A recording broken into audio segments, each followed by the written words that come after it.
I really wish the SEC and the Big Ten would have the best interests of college football at heart. They don't.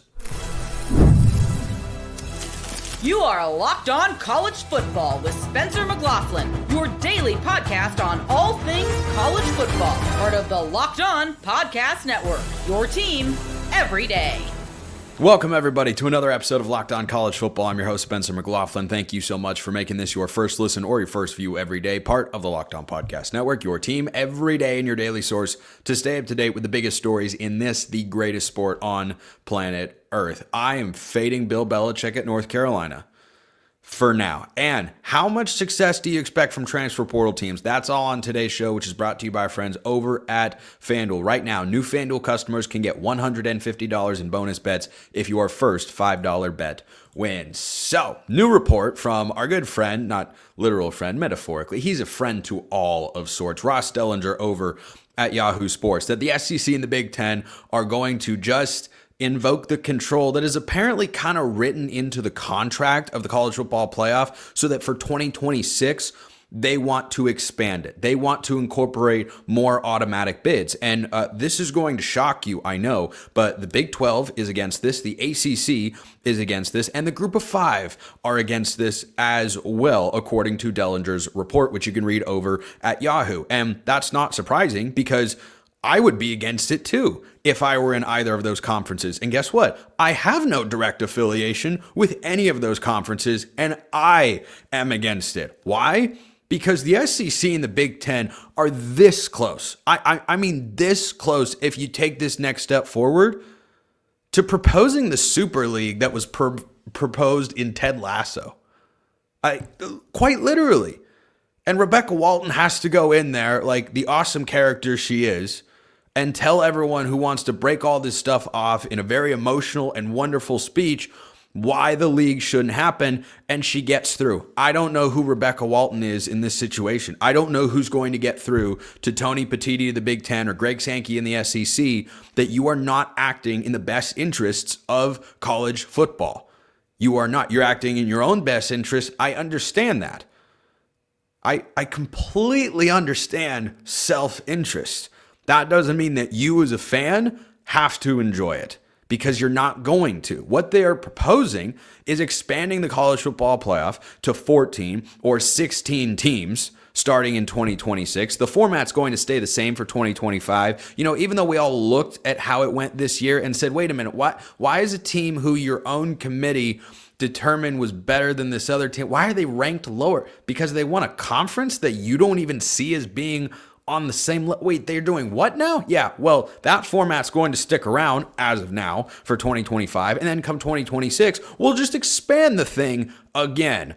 This has been long discussed and is going to reportedly take another step forward. Now, a final decision is not expected within the next week or so, but these conversations have happened or are going to happen this week to discuss how they can do this and what the best structure is. And the SEC and the Big Ten want 4 auto bids each.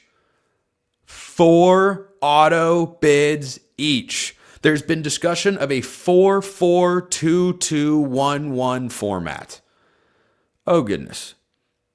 The SEC and the Big Ten would get 4 auto bids each. The Big 12 and the ACC would get 2 each. I can't imagine why those conferences are against that. The problem, though, they're completely powerless. They have no ability to stop this, because the ultimate kind of trump card in this situation that the Big 12 and ACC don't want to have trigger lest they have no access to a playoff involving the Big 10 or SEC at all is they just break away from the NCAA and form their own kind of super league.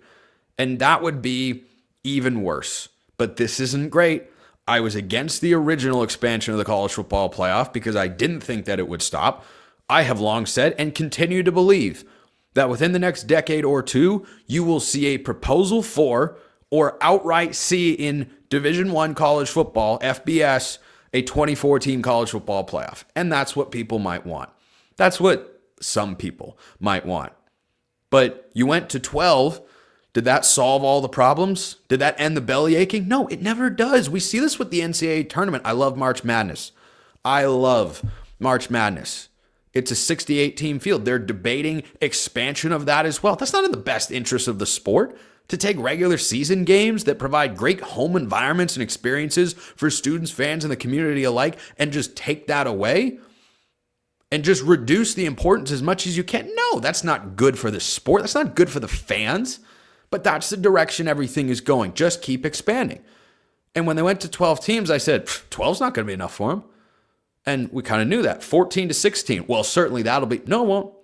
Even with the auto bids, some team will get left out that plays a tough SEC schedule, and they'll look at it and go, oh, see, this isn't fair. We got to expand again. It's just going to keep going. It'll just keep going and going and going. And as long as people watch the games, which is that tends to be what happens, there is money to be made. Now, it's not all bad news if this were to come to fruition. It's just mostly bad news because I think that is a holistically bad move for college football to expand to a 14 or 16 team playoff, but that's going to be on the way. So we can debate about the 17th team and the 18th team and who should be in, but at least it would get the SEC to play 9 conference games. You wouldn't have Alabama playing Mercer in week 10 while everybody else is playing a league opponent on the road at times in the push for the same playoff. So at least that would arrive. But of course, they're only willing to do that because they have 4 auto bids in there. 4 automatic bids. How many teams did the SEC get in the playoff this past year? Yes, that is right. They got 3. They got 3 teams in the playoff. They had 3 teams knocking on the door, but they ultimately didn't get in. I think that was the right move to keep what importance you still have on the regular season and conference championship games, which I've always viewed as an extension of the regular season rather than a postseason entity in and of itself. And you had Alabama and Ole Miss and South Carolina looking back going, wow, shouldn't have lost this game, or that was really important. And that's what I like. That's what many of you like as well. But the SEC and the Big Ten care absolutely not about what you like, about what is good for college football fans. How do we create the best product that maximizes what has always made this sport great and special and unique and hold a special place in our hearts and minds so that it is the second most watched sport in the country behind only the NFL, which is, as we know, an absolute behemoth. But this is where it's going. This is what they want to do. It's not what I would do. I would shrink the playoff field back down to 6 teams. That's fine. What I do hope is that if you have buys worked into the structure for the automatic bids, please give them a home playoff game. That should be the ultimate incentive for getting a buy as a result of what happens in the regular season. I just don't want the regular season to keep getting diminished, to lose its urgency and its feel and its pop, and for upsets to be the same. There are a lot of upsets in college basketball every year. It's great. They're fun. They're not nearly as impactful as college football. Name the biggest college football upsets of this past season. How about Northern Illinois over Notre Dame? How about Michigan over Ohio State? How about Vanderbilt over Alabama? Now name the biggest upsets in college basketball that you have seen this year. Okay, good talk. So some of you might be able to name those, of course, off the top of your head better than I can. And by the way, I watch plenty of college basketball. I love it. But I would like to see games have the same meaning that they've always had, but that's not the direction we're going. So it's very unfortunate, very unfortunate. Go read Ross Dellenger's piece over at Ross Dellenger's piece. That is his fully pronounced name over at Yahoo Sports if you want to learn more about this potential but looming insanity for college football. So, and drop your thoughts in the comments below or hit me up on Twitter. And by all means, feel free to flame me if you'd like. If you think North Carolina is going to be really good, I think there's free money on the Tar Heels. First, a reminder, this episode brought to you by FanDuel. When the game tips off, the NBA action is just getting started. And there's no better place to get in on it than FanDuel, America's #1 sportsbook. With FanDuel, you can place live bets throughout the game, so even if you miss the opening tip or want to bet on a fourth quarter comeback, you can stay in on the action. And if you're looking for a bigger payout, you can even combine your bets into a same-game parlay. Plus, if you want to bet college football, it's all over there. I'm going to talk about North Carolina's win total. It's 7.5. Under. This is my metaphorical hammer. And I'm telling you to hammer the under for North Carolina there. But if you think I'm wrong, by all means, bet the over. Right now, new FanDuel customers can get $150 in bonus bets if your first $5 bet wins. Just visit FanDuel.com to join today. That's FanDuel.com for your shot at $150 in bonus bets. Make every moment more with FanDuel, the official sports betting partner of the NBA. So Bill Belichick's going to try this out. Contract has been signed. He's going to be North Carolina's football coach. He's got a staff and everything. I'm so against this move. And the more I think about it, the less sense that it actually makes. And not just because he hired his son to be the defensive coordinator. I think his son, as a play caller, is an incredibly capable defensive coordinator. But I am fading North Carolina in 2025 as much as I will fade any team in college football this year. Their win total, according to our friends at FanDuel, is 7.5. Give me the under now, tomorrow, the day, month, week, other month after that, like all of the above. Give me the under on North Carolina. This has disaster written all over it. Now, in the short term, I'm going to fade him harder than I will in the long run because, like some people try to be, but I actually accomplish it, of course. I'm an open-minded guy. And if you give me information and change my opinion, I will turn things around. The last coach that I was this down on, though, in a one-year situation for a hire was Deshaun Foster at UCLA.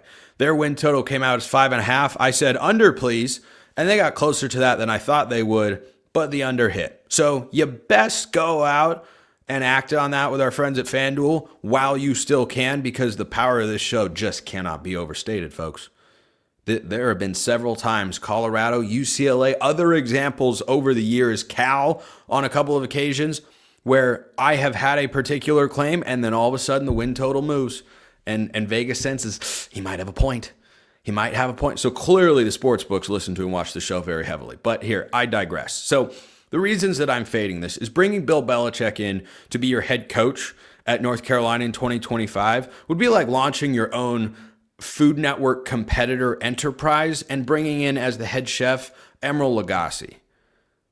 When we were all growing up, I say we, people my age, mid to late 20s, Emeril Lagasse, big name, big TV star. And you know what? People still know who he is. Incredibly well known, a great chef. I would love for him to prepare me a meal of his choosing. It would be delicious. But if you're looking to start a new network and you need a face that propels you into the year 2025 and beyond, Emeril Lagasse isn't the guy, and Bill Belichick isn't the coach. Once upon a time, it was great. And if Bill Belichick wanted to sit here and explain football to me, I would listen to him for hours. It would be great because he has forgotten more about football than I will ever know. But his expertise has also reigned in the NFL. And bringing that down to college, it doesn't always translate. Sometimes it does. Jed Fish, for example, was on the Patriots staff once upon a time. And then he was at the Rams. Then he went to be the head coach of the University of Arizona. He's doing very well for himself. He got a big raise because he went to Washington to be the head coach. I think he will ultimately wind up having success there, as he did with the Wildcats. He came from the NFL, brought that sort of approach. Okay, Jed Fish doesn't feel like the game passed him by. Bill Belichick had the game pass him by because everyone learned to play offense, and Bill Belichick never adapted to that. He has as his offensive coordinator a holdover from last year's staff, Freddie Kitchens. Freddie Kitchens. Yeah, that's North Carolina's offensive coordinator. You expect me to get behind that? To think that it's going to work? I don't care who you have in that quarterback room. Freddie Kitchens once called a draw play on 4th and 9 in the NFL. It'd be one thing to do that in college, but in the NFL, look, I don't want to define a coach by one play. That's just something I use to exaggerate my point. So perhaps that was a little cheap of me. Okay. I still don't look at Freddie Kitchens' track record and think this guy's going to be able to recruit at a really high level. And this guy knows what it takes to run a college offense to the point where you can push for an ACC championship, which, by the way, is absolutely where North Carolina football's expectations should be. So I am all against this hire. I have been for a very long time. Kitchens is just one of the reasons. And in the short term, I look at their schedule and you know what? It's really not that hard. And guess what? I don't care. This is his first time where he is dealing with donors, where he is dealing with parents, where he is dealing with a college atmosphere, the whole ordeal. These two leagues are so different, and that's why it's so great every fall. Saturday feels completely different than Sunday. We don't even play fantasy football in college. It's the reason that some people tune into the NFL at all. That's not why you tune into college football. There are just so many nuanced differences, and he's going to be learning on the job. So he's now a guy in his 70s who hasn't been a great coach in the league where he was once the best to ever do it for many years, since before the pandemic. That's how long it's been, which was 5 years ago, by the way. Before that is the last time you said, boy, Bill's still got it. Now, then everything started to decline, but I'm supposed to believe he can go command a locker room the way that other college coaches do, that he can get guys to understand his scheme and implement it. By the way, just think about that. Bill Belichick's defense, he was able to use that for a long time successfully in the NFL. Does that immediately translate to college? What if it's too complex for the kids? Does he know how to simplify things and make it easier to make calls and reads for college football players? I don't know. Maybe he does, but he's never had to do that before, and now he does. And he's going to try to recruit. But I've got my negativity out of the way. I will bring an optimistic outlook here so that it's not all doom and gloom for North Carolina fans and you think I'm hating on you just to hate on you. I see the path for how this can work, but the results on the recruiting trail have to be there. They have to be there. Now, North Carolina has brought in 18 transfers in the class of 2025. That's par for the course nowadays in college football. You bring a bunch of guys with you. 4 of them came over from Washington with Steve Belichick, where he was the defensive coordinator last year. The best of those guys might be Kamori House. That's a name to just keep in the back of your mind. However good North Carolina is this year, don't be surprised if House at linebacker is an all-conference caliber player. But when you've got Freddie Kitchens as your OC, we know Belichick has nothing to do with the offense. He'll have plenty to do with his son on the defensive side of the ball. All right, they're good schematically over there. Steve was doing a good job, I think, with an undermanned Washington roster this past season. All right, that could be okay. Do you have the talent to match up with everyone in the ACC? Probably not. But when I look at their schedule, because of how uneasy I feel about the coaching staff and just the whole newness of the situation for the North Carolina players and for Bill Belichick, I only look at a handful of games and feel, yeah, they'll probably win that one. Everything else, toss up or I feel like it's a loss. Here are the games that I feel for North Carolina are toss-up games or you're going to lose or you're going to be a sizable underdog. TCU in week 1. You don't have a quarterback as good as Josh Hoover. You better implement that defense quickly or you've got problems. They go at UCF. I think Scott Frost has a better chance to succeed in his first year in Orlando than Bill Belichick does in his first year in Chapel Hill. Clemson, reigning ACC champs, you're not at that level, pal. Never really have been as a program. You're certainly not going to be here. At Cal, cross-country road trip. Ask Miami how easy that was last year. Virginia was a 5-7 team last year. You should win that game. You should. I don't know that you will. Virginia wasn't completely terrible last year, and I could see North Carolina flaming out. They go at Syracuse. You want to go against Fran Brown in year 2? Miami's playoff hopes ended in the JMA Wireless Dome last year. You want to try that one? I don't. Not if I'm North Carolina. They go at Wake Forest. Heck, there's another battle of first-year head coaches. We're on the road. I have no idea if they're going to be able to pull anything out there because I don't have a great sense of what's their offensive identity. What was Freddie Kitchens' offensive identity when he was a coach and play caller in the NFL? What was it? What did he do really well? What do you expect to translate over to North Carolina right away? I don't expect that much. Duke, they have him at home, big rivalry game. Newsflash, they just paid $8 million over 2 years to their transfer quarterback Darian Mensah from Tulane, and Manny Diaz just quietly had one of the best seasons in college football last year as a first-year head coach. Crazy to say, I'd rather have Manny Diaz as my head coach than Bill Belichick, and then they go at NC State in a rivalry game. So, Yeah, good luck. Good luck, North Carolina. But hey, maybe we'll have fun along the way. I doubt it if you're a Tar Heel fan. What about if you have a top 10 transfer portal class? Does that mean you succeed? The data isn't exactly clear.